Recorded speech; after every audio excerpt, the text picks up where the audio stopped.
There's a story in the Bible most people overlook, but it's actually a blueprint for multiplying money.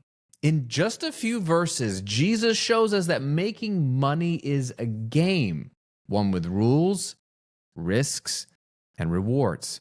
Some play to win, others bury their chance and lose it all, but the ones who get it, they unlock their unfair advantage that changes everything.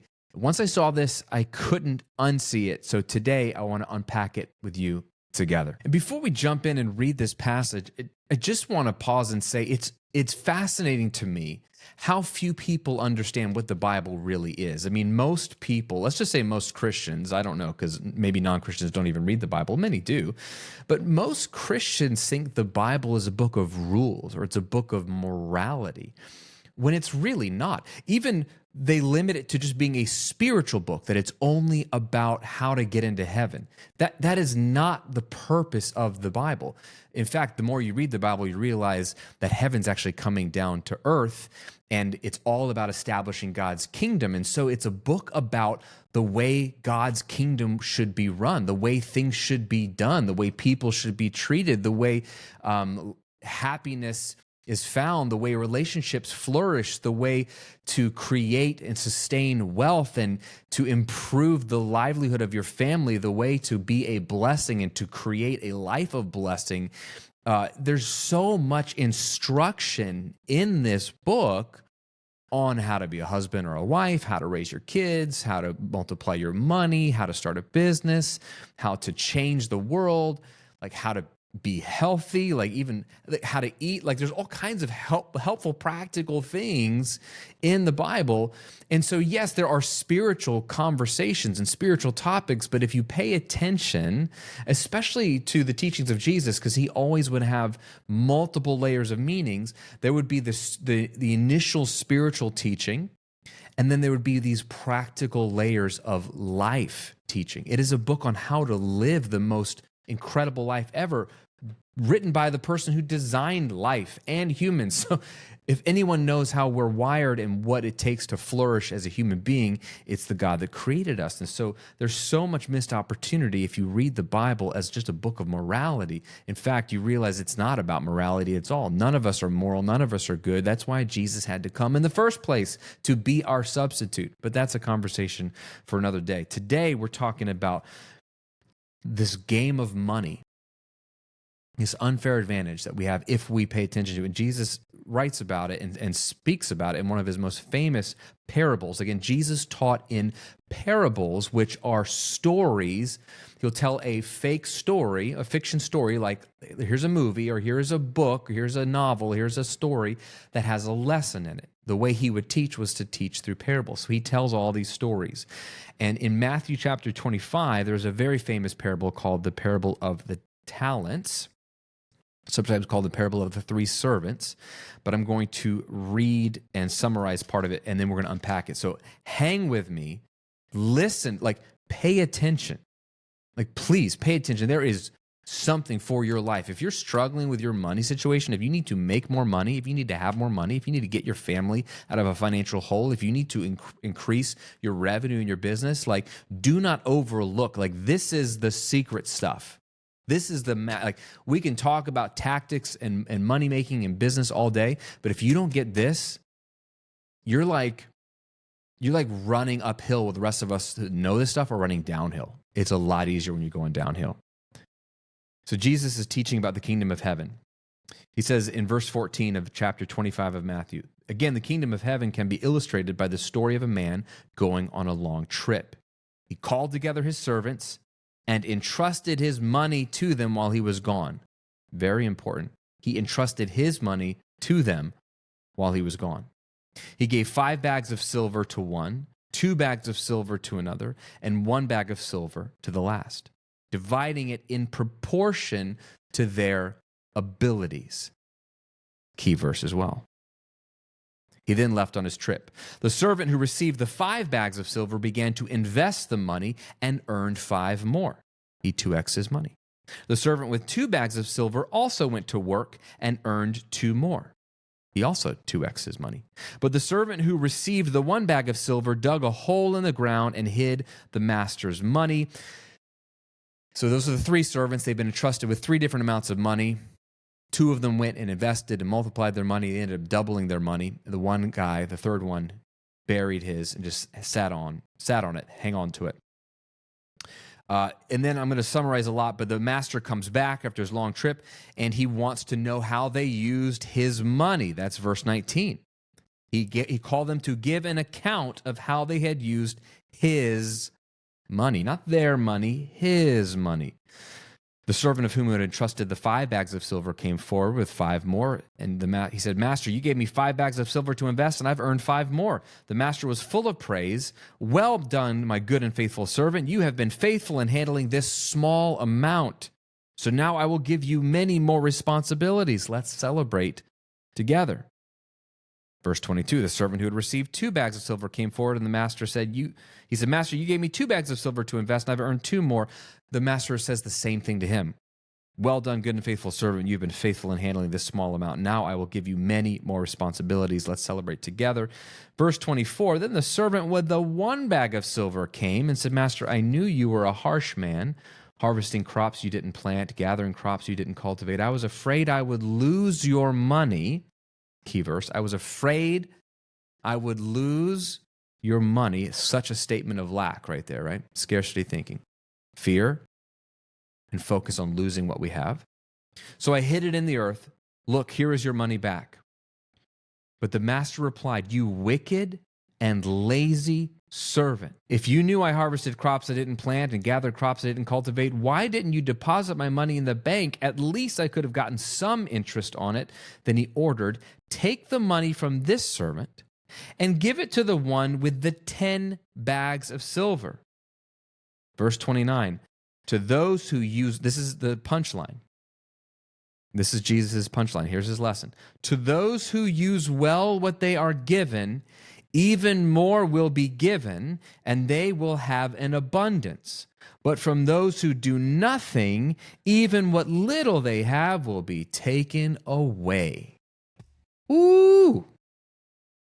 Okay, some people just do not like this parable. And if you don't like it, it's kind of like saying, I don't like the rules of football, and so I'm not going to play football. Well, the rules of football are the rules of football. You would have way more fun if you just understood and played by the rules of football instead of complaining about the rules. The rules are the rules, right? We don't get to pick the rules of the game. That's how it was set up whenever the game was set up. The rules of money, the rules of abundance, the rules of opportunity and wealth are set by the God of the Bible who invented all of this, who literally put money in the Garden of Eden. He put gold in the Garden of Eden. Go read Genesis. So these are the rules. If you don't like them, stop complaining about them. Just play the game the way Jesus set up the game. So let's look at what happened, right? The first thing you have to understand is that you already have what you need, right? Isn't this the first thing we learn about in this story? That the master in the story, who represents God and represents Jesus, gave different amounts of money, different amounts of silver, or the talents of silver or gold, to all 3 of the servants, dividing it in proportion to their abilities. So we're all given something, and we're all given different amounts of that something. So we're given resources. This could be money. This could be homes. This could be a network of people and connections. It could be talents, like actual skills and abilities you have. It could be a certain amount of emotional intelligence, actual intelligence. Like some of us are smarter than others. Like some of y'all are smarter than me. Some of you are more connected than me. Some of you are born into a family that has cool opportunities that I didn't have. Some of you weren't born into a family that has a lot of connections or wealth or opportunities. But when did that ever stop anybody, especially in America, from building wealth? Like, just look at all the stories of the people that are first generation rich. Like, we're all given something different. So we have different resources, different ideas, different relationships, different time, different skills. We're all given something, though. None of us start with 0. So let's just get that out of the way. None of us start with absolutely nothing. Maybe you don't have money. Maybe you don't come from a connected family, but you have creativity. You have ideas. You have energy in your body to actually do work.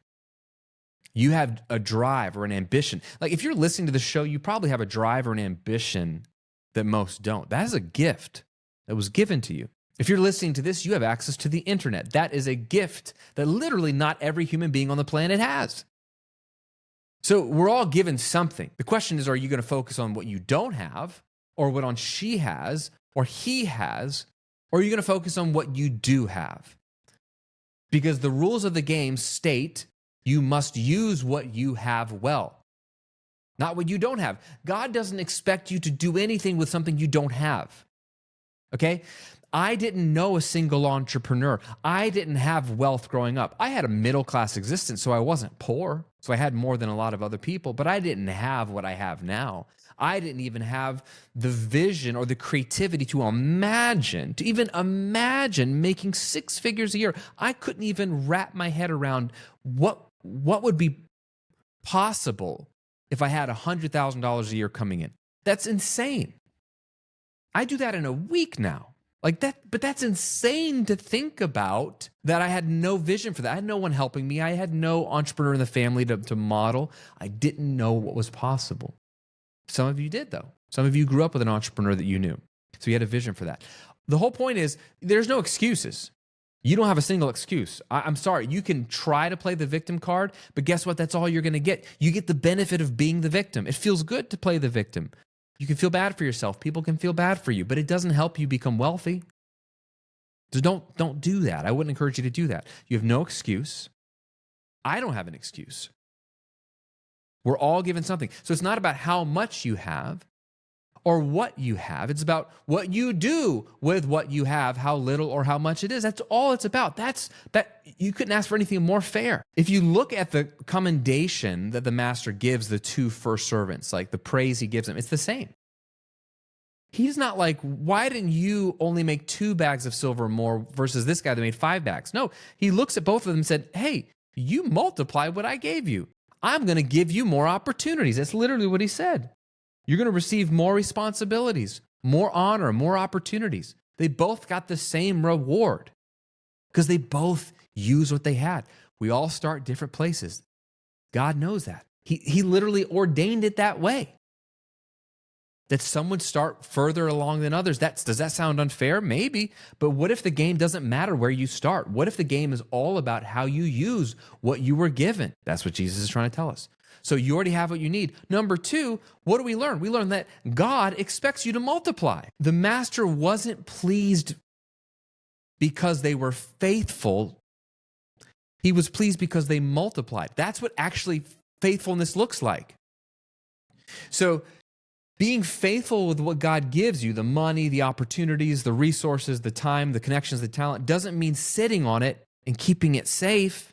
That's not actually what faithfulness is described as in this passage. Faithfulness, what God wants you to do, what he wants to come and bless, is multiplication. It's investing. Literally, the only people in the Bible where God said, well done, good and faithful servant, while they were still alive, were investors, business people. The parable of the talents and the parable of the 10 minas, which is a retelling of the same story or a variation of the same story that Jesus tells elsewhere. The only people that God says, well done, good and faithful servant to while they're alive are business people. Wow. Maybe the business owners aren't the evil ones. Maybe they are the good people that God has set up to bring good products and services and wealth and expansion to his people on earth. What a concept. So, business is not unspiritual. It's deeply biblical. And here is a big distinction. You heard me sort of emphasize it. The reality of money and possessions, the thing that you think you have, is that they don't belong to you. They belong to him. Every dollar in your bank account, every car or house or article of clothing or whatever you have is not yours. It is his. He has entrusted it to you. That's the language here in the passage. Verse 14, he called together his servants. Well, that tells you right away, we serve him. He doesn't serve us. He called together his servants and entrusted his money to them while he was gone. This is life. God gave you life. He entrusted some of his property to you, the people he's put in your life. That wife you have, that's his property. That's his daughter. You better take care of her. That husband you have, that's his son. That's his property. You better take care of him, his son, right? The money you have, the children you have, the home you have, the business you have, that all belongs to him. But he's letting you manage, or in the old King James, the language was steward. A steward is someone who manages someone, like almost like a property manager, right? Like I own a rental property and I have property managers who steward that property for me. They make sure the cleaners come. They take care of the property. If something breaks, they get it fixed. They make sure it's treated well. It doesn't belong to them. They have access to it. They go in it. They can sell nights access to it to other people on my behalf. But it's not their property, it's mine. I'm the owner, they're the manager. I'm the owner, they're the steward. It's the same way with you. God is the owner, the money you have is yours to steward or manage. And he does this, which is crazy. He's not manipulative, he's not controlling. He actually trusts us to manage it, which is kind of shocking because we're awful at managing stuff. But he wants to see what you do with it. Are you picking up what I'm putting down? Like, we're not owners, we're stewards. And so to be a good steward is to multiply or grow what God gives. God has always been in the business of multiplication. He doesn't want things to stay the same. He wants things to multiply. The very first thing he told a human in the Garden of Eden was to be fruitful and multiply, to fill the earth. That's why God loves families and children. He doesn't want us to stay the same. He wants to fill the earth with people.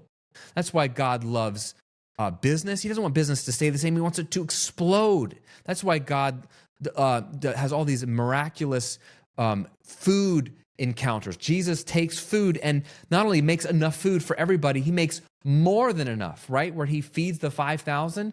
Why does he doesn't just take 2 loaves and a fish, or loaf and two fish, whatever it is, and multiply it to feed 5,000 people, which in and of itself is a miracle. He has 12 baskets full left over after everyone's full. Like, that sounds like a waste. That's the point. He's like, I am the God of more than enough, not a God of just enough. If anybody tells you that God is only about just giving you just enough, they haven't read the Bible. That's not the God of the Bible. The God of the Bible is a God of overflow, of abundance, that like overflowing. Like, here's a cup, that's your life, and he wants to fill your cup, but he's going to keep filling it, spilling over. It almost seems wasteful because he wants to show you that he is a God of excess in the best way. Like when you go to a buffet and you feel that sense of, oh, there's plenty of food. When you go over to a friend's house that's very wealthy and they're like, hey, I've got everything you need. Did you forget your toothbrush? Did you forget toothpaste? Do you need a cologne, aftershave? Do you need, like, we got multiple towels to help yourself to all the food in the kitchen? There's plenty. Do you need another drink? Like, when they're just pouring out to you, you just feel the hospitality. You're like, I love this place. I love these people, right? That is abundance. You feel cared for, to know that you don't have to measure. Okay, is it okay if I eat this? Is it okay if I drink this? Is there going to be enough?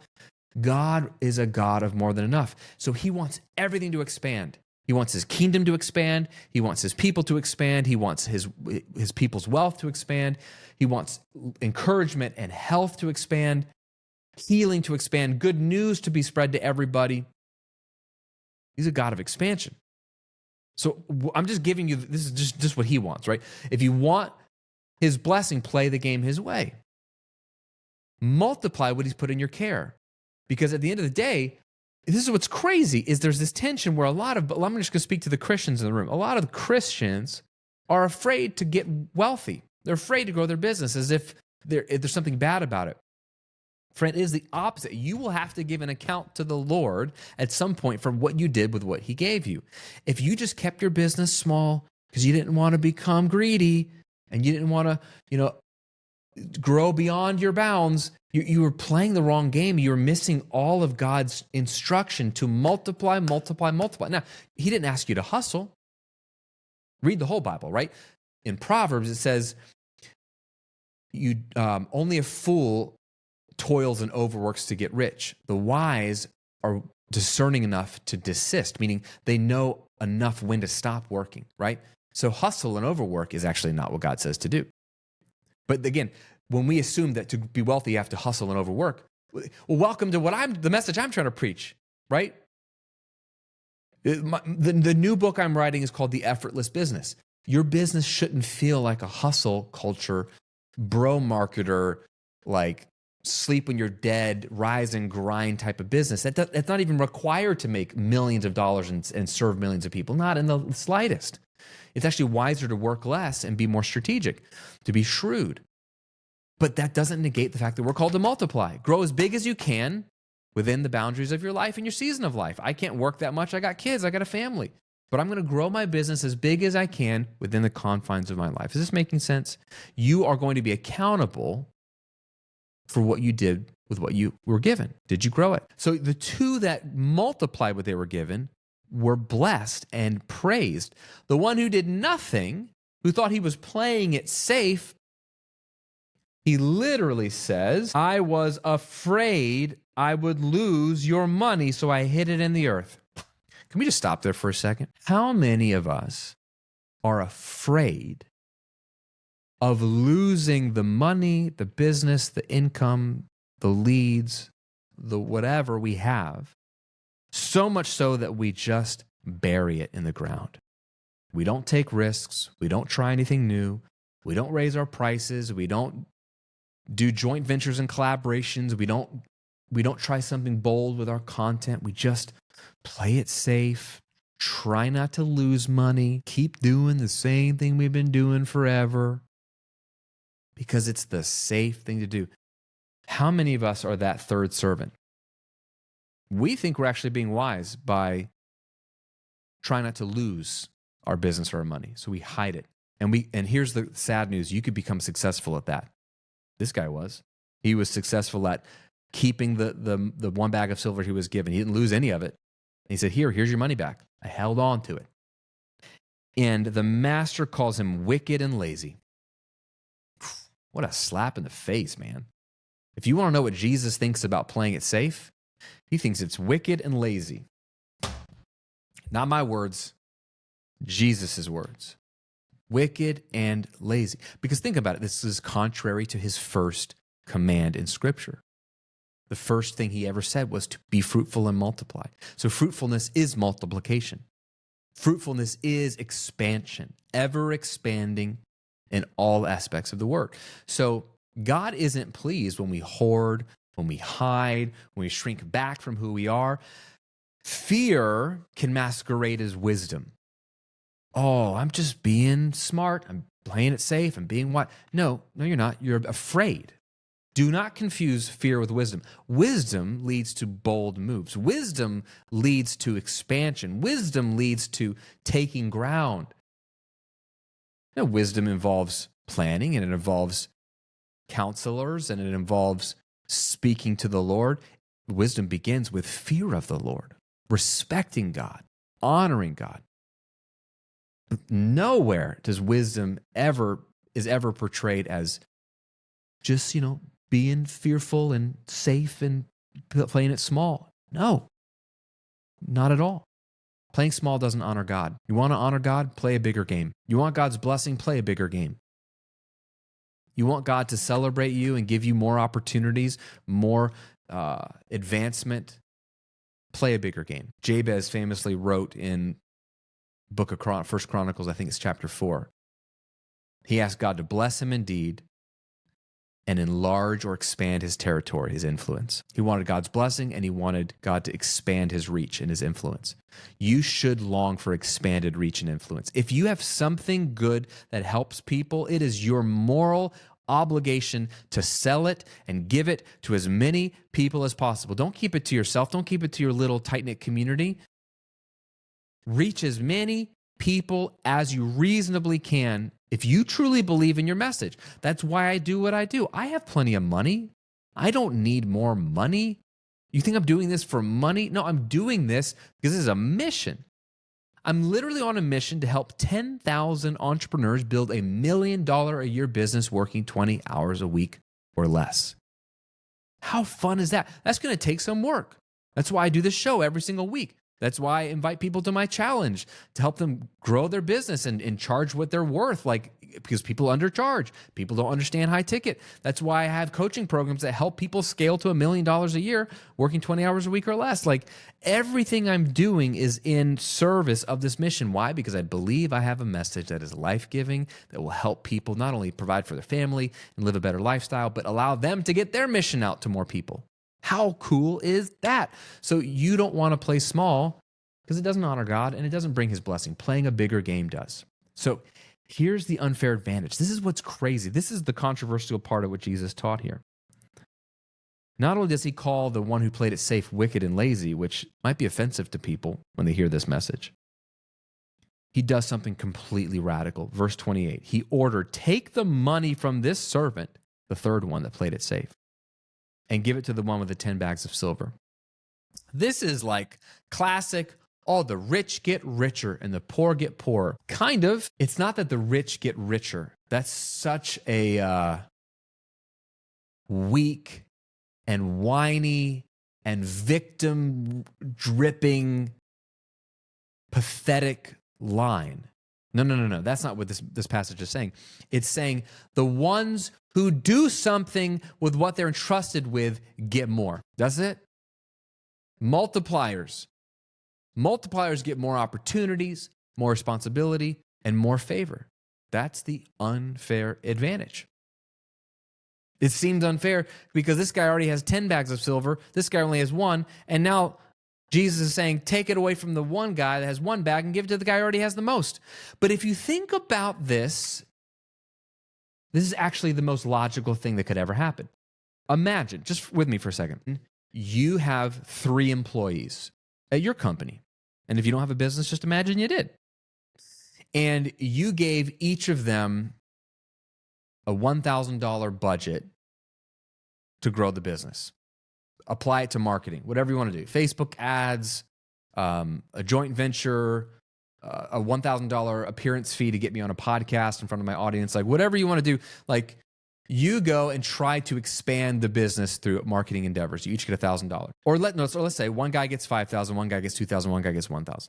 The guy with the $5,000 goes and buys $2,000 worth of Facebook ads, $2,000 to put you on another podcast that has 100,000 downloads every week, and then $1,000 he's boosting some posts on Instagram, and you get some ads that sell more of your coaching program or your challenge ticket, and then you go on the podcast that he paid $2,000 to get the appearance fee for, which is a real thing, by the way, especially if it's a big podcast.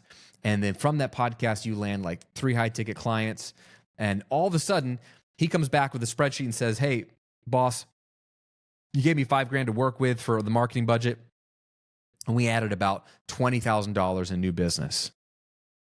You're like, dude, that was a 4X. Thank you, sir. The next guy took $2,000 and he also 4X. He got $8,000 of revenue in the business. You're like, dude, awesome. And then your employee number 3 was so afraid of losing money or wasting money on ads or wasting money on an appearance on a podcast that you might not get any return from, that he's like, hey man, I actually never got around to spending that $1,000, but here it is back. I didn't lose it. Which of those employees are you going to want to give more opportunities to? The first 2. Because they both brought more business to you. So you're like, you know what? Employee number 3, you can go home. I'm going to take the $1,000 I entrusted to you, and I'm going to give it to the guy that 4X'd and got me $20,000 worth of business. And that's not favoritism. That's just practicality. Like, I have only so much resources as a business owner. I'm only going to give them to the employees that are actually winning for me and driving revenue into the business, right? That's why people get fired, because they don't perform. It's so simple. This makes so much sense. So if these are the rules of the game, and money is a game, there are rules. God just mapped them out for us. And this is just one story, right? Then the unfair advantage is this: the one who has will be given more. To the one who has, more will be given. So we all have something. We all start with something. Doesn't matter how big or small it is, because again, the master's response to the first 2 servants is the same, regardless of how much money they multiplied or how much money they started with. He doesn't care. He knows that some people were given more to start with. That's not what he's interested in. I don't know why he gives different people different amounts or different starting points. That's not for me to figure out. What I do know is what he wants us to do with it is multiply what he's entrusted in our care. And when you do, when you put it to work, when you're not afraid, when you multiply what you have, God blesses it and he gives you more and he gives you more. See, the master doesn't start by entrusting the same amount to each person, and he doesn't redistribute equally either. He doesn't say, okay, thank you for going from 5 bags of silver to 10. I'm going to take some of that and give it to the one. That's what some people want to do, this wealth distribution, equality. It's demonic. It doesn't work. It doesn't make sense. It only rewards laziness. It doesn't reward performance or faithfulness or multiplication. People who perform, people who multiply, not how much, but just in proportion to what they're given, should be rewarded. That's the system that should be in place. That's the system God wanted it to be set up, is multipliers get blessed. So this, again, destroys the myth of equal outcomes or prosperity without purpose, or like we're all going to be. No, God is looking for people who are willing to put in the work, who are willing to take a chance and invest what's not even theirs to begin with. It's God's. If he put it in your care, he can trust you with it. He wants to see what you do. So let's practically apply this real quick before we land this plane. What are the things that you can multiply? How can you multiply what you have? Well, let's first identify what you do have. Just like Moses in the book of Exodus has this encounter with God through a burning bush, and Moses is like, I can't go talk to Pharaoh. I can't set people free, blah, blah, blah. I don't have it. And then God says, what's in your hand? Well, he's got this staff. Yeah, use that. Throw the staff down and watch what it does. God's not asking you to do something with something you don't have. He's asking you what's in your hand. What do you have right now? That's all you could possibly multiply is what's in your hand. So identify what's in your hand. Is it time? Is it a talent? Is it a Facebook following? Is it a YouTube channel? Is it a podcast? Is it a course? Is it an email list? Is it $10,000 to your name? Is it $1,000 to your name? Whatever it is, identify what you have and then choose to start moving in a direction, to start multiplying something. Don't worry about if it's perfect. I've never had a perfect plan, but I take a lot of massive action. We talked about this last week, I think, right? About being information rich but implementation poor. 2 weeks ago. Just take massive action. Start small. Like if you literally need money, sell something, launch a service, create a product, create an offer. If you don't know how to create an offer, come to my 10K offer challenge. I'll link to it below. Teach you how to create an irresistible high-ticket offer. Just start. Some of y'all are sitting on your business idea for 5 years. I talked to somebody who emailed me like, Graham, I bought all your courses. I bought your books. I'm like, how's business going? Oh, I haven't launched yet. When did you start following my stuff? 4 or 5 years ago. And you haven't done anything yet? Oh, no, but I've come to all your webinars. I'm coming to your challenge. I read everything you post, but you haven't done anything with it? Bro, start somewhere, right? Don't compare your talent, your amount of silver with someone else's. If you have a 1 bag of silver distribution, don't compare it to the person that has 5. Like, literally keep your eyes on your lane. If you're running a race and we're in different lanes next to each other, don't look left, don't look right. Don't even glance. I know it's hard. They're right there. God is not comparing you to somebody else, so you shouldn't. All he's looking for is what you do with what he gave you. That's all he's looking for. And all he really cares about is multiplication. He doesn't even talk about, well, you got to definitely 2x it or 5x or 10. No, he doesn't care. He just wants to know, are you willing to put what he gave to you to work and multiply it? When you do, then he knows he can trust you and he can give you more. So don't waste a single ounce of energy, time, breath, effort, stress, anxiety over comparing yourself to somebody else. If that means you have to get off Instagram, do it. If that means you stop getting on people's email lists, do it. Like literally stop looking at what other people are doing and start looking at what you have in front of you and measure your success by one metric only: multiplication. That's it. Don't measure it by the actual dollar amount. Don't measure it by the actual number of people you serve. Don't measure it by how many people attend your event. Measure it by, am I multiplying what I have? I started with X. Have I multiplied it? I started my first business in 2009 with $50. I used that $50 to buy a domain name and to buy 3 months of web hosting. Oh, and I spent like $8 on a piece of software that would screen record my computer. $50. That's what I started with. I've since generated tens of millions of dollars. I would say that's a good return on investment. But I had to put those $50 to work. I had to plant that seed to get the harvest. If I sat on it, because I was afraid of losing it, and I was very afraid of losing, $50 was a lot of money to me back then because I had no money, no income. I had lost 2 jobs and had a wife and a baby and a mortgage, and we were on government assistance. So I was very scared to put that money to work. Very scared to buy a domain name and buy hosting for 3 months for a website I had no idea what I was going to do with. But I stepped forward, I put it to work, and I began to try to multiply what God had given me. At the end of the day, business, what we're doing here is just stewardship in action. It's just managing God's resources in action. I'm not the smartest entrepreneur in the room. I don't have the most unique, cleverest strategies. I certainly don't have the most resources. But I have something that a lot of people don't have. And that's God's blessing and favor. Not because I'm great, but because I'm playing the game the way He wants it to be played. I'm saying, okay, Lord, whatever you've put in my care, whatever you've entrusted to me, I'm going to put to work.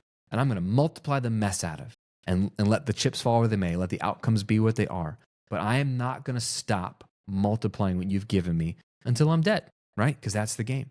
So for you, what has God given you that you're just burying, you're just sitting on out of fear, masquerading as, well, I'm being wise, playing it safe? No, God calls that wickedness and laziness. And let's reframe any weird issues with profit being greedy. Let's reframe profit as purposeful stewardship. You will be more profitable when you steward purposely the things God's put in your care.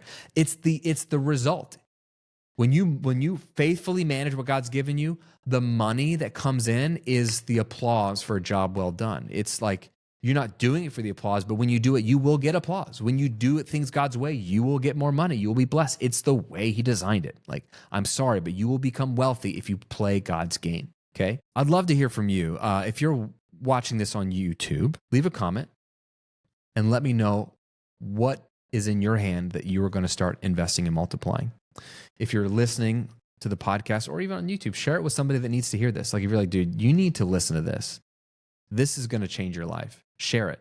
And of course, if you need help, like taking what you know and multiplying it into a higher ticket offer, which is one of the fastest ways to grow your business and steward what God's given you, is don't undercharge or undersell your experience, your expertise, your knowledge, your unique story. Don't package it into a $27 ebook or a $97 course when you could package it into a $5,000 or $10,000 or $20,000 transformative coaching program. And if you're scared, like, I don't even know how I could do that or how I could charge or how I could sell it, I teach you all of that inside of my 10K offer challenge. Of course you don't know. You don't know until you know. Once you know, you're like, oh my gosh, this is so easy. I want to help you do that. Let's multiply what's in your hand by charging a premium for it and delivering massive value. So you can link to that below. It's in the description or the show notes. Just come to the 10K offer challenge or go to 10kofferchallenge.com. And remember, friend, making money is a game. It's not luck. It's not random. It's a game, but it's a game of stewardship. It's a game of faith. And it's a game of God's favor. And when you play God's game His way, by His rules, good things happen. I hope this blessed you today, my friend. Until next time, have an amazing week. We'll see you on the next video.